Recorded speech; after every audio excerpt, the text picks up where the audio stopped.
Hi welcome to K7AA trading lab. ఇవాళ మన indicators charts మంచిగా వర్క్ అయ్యాయండి. మనము ఒక మంచి గ్యాప్ డౌన్ చూసాము. దాని తర్వాత మన ఇండికేటర్స్లో ఒక బులిష్నెస్ అయితే ఇండికేట్ చేసింది. మనం కన్ఫర్మేషన్ కోసం వెయిట్ చేసింది. అండ్ 12:10 కల్లా మనం డిస్కషన్ అయితే చేసాము.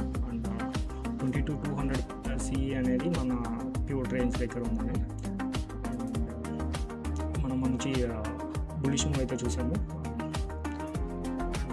మనం అనుకున్న మాదిరిగా బ్యాంక్ నిఫ్టీ మన పివోట్ లెవెల్ క్రాస్ చేసి వెళ్ళింది. అండ్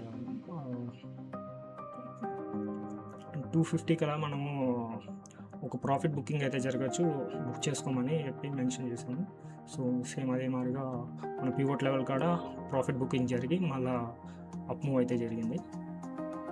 సో మనకి ఈ ఇండికేటర్స్ చార్ట్స్ మంచి ఉపయోగకరంగా ఉన్నాయని భావిస్తున్నాను. సో మన హైలో indicators so conversion face move అయ్యేటప్పుడు ముందుగానే తెలుస్తుంది.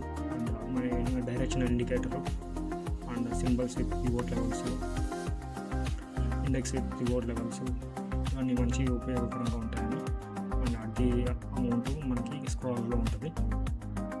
ఇంకా ఒక మంచి ట్రేడర్కి సో ఈ సింగిల్ టర్మినల్ మనకి చాలా యూస్ఫుల్గా ఉంటుంది ఒక డిసిప్లిన్ ప్రాక్టీస్కి. I think it's useful. మీకు ఇది ఉపయోగకరంగా అనిపిస్తే ప్లీజ్ సబ్స్క్రైబ్.